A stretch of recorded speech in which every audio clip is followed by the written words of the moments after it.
안녕하십니까. 저는 유한타증권에서 철강 금속 업종을 담당하고 있는 이현수입니다.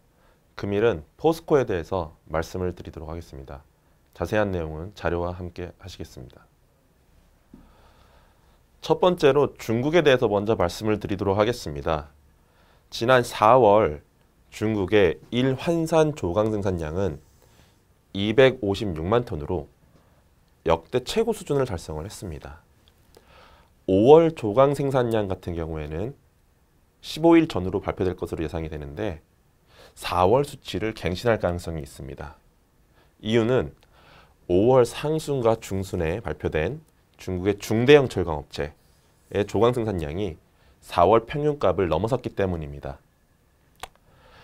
중국의 주요 철강 제품 스프레드, 즉 제품 가격에서 철강석 및 원료탄 가격을 차감한 스프레드가 작년 고점 수준의 육박 또는 그 이상의 모습을 나타내고 있어 중국 철강업체들의 생산에 대한 욕구가 지속되고 있습니다. 그러나 이러한 기록적인 조강 생산량에도 불구하고 중국 중대형 철강업체의 철강제 재고량은 2월 하순 이후 안정적인 모습을 보이고 있으며 유통업체들이 가지고 있는 철강 제품의 재고량은 판재료와 봉용강류 모두 감소 추세를 이어나가고 있습니다. 중국 철강 제품 가격은 지난 3월에 하락한 후 생산량이 사상 최대치를 찍었던 4월에 오히려 반등에 성공하는 모습을 보였습니다.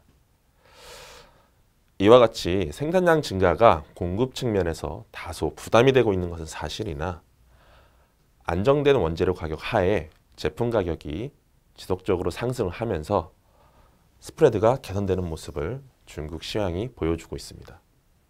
다음은 포스코의 실적 추정에 대해서 말씀을 드리도록 하겠습니다.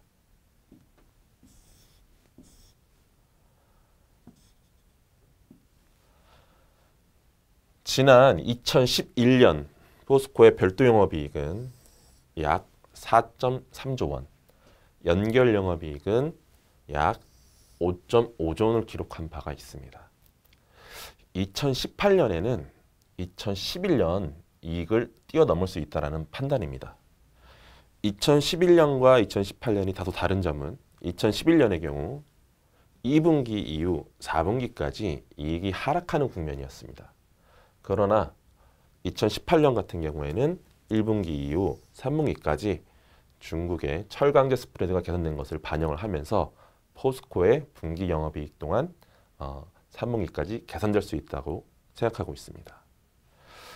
앞서 말씀드린 바와 같이 중국 철강 시황 개선이 향후에 포스코의 철강 부분에 긍정적인 영향을 미칠 것으로 보고 무역, 건설 등과 같은 기타 사업 부분도 전년 수준 또는 그 이상의 실적이 기대되고 있습니다.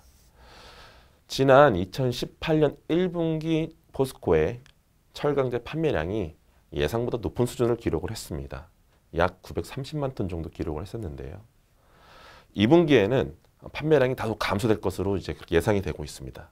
그러나 스프레드 개선이 판매량 감소로 인한 이익 감소분을 개선시키면서 극복할 수 있을 것으로 생각됩니다. 2분기 포스코의 별도 영업이익은 약 1.1조 원, 연결 영업이익은 약 1.5조 원 수준이 예상되고 있습니다.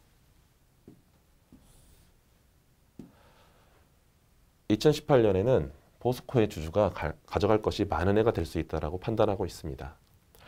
일부 시각에서는 2018년 포스코의 영업이익은 전년 대비 증가하는 것은 사실이나 작년 대비 영업의 손익이 감소를 하면서 세전이익에 대한 우려가 일부 있었습니다. 이유는 포스코가 2017년도에 매도가능증권을 다수 처분하면서 영업의 이익이 상당히 호조세를 보였기 때문입니다. 그러나 올해에는 이러한 매도가능증권 처분이익이 없어지면서 세전이익에 대해서 다소 우려가 있습니다. 그렇지만 2018년 1분기 영업의 이익을 분석하게 되면은 지난 2018년 1분기 영업의 손익에서 외환 관련 원달러 환율 변동에 따른 외환 관련 손익을 제외한 영업의 손익은 약 마이너스 160억 원이었습니다. 지난해 연간으로 영업의 손익이 약 6천억 원에 달했다라고 한 점을 감안한다 그러면 상당히 개선된 부분이라 생각할 수 있습니다. 이러한 이유 때문에 실적 개선에 따른 ROE 상승은 주가뿐만 아니라 올해 지급될 연간 배당 금액에도 긍정적인 영향을 미칠 수 있다는 판단입니다. 당사는 철강 금속 업종 내에서 포스코에 대해서 타픽 의견을 유지한다는 말씀을 드리면서 이상 발표를 마치도록 하겠습니다. 감사합니다.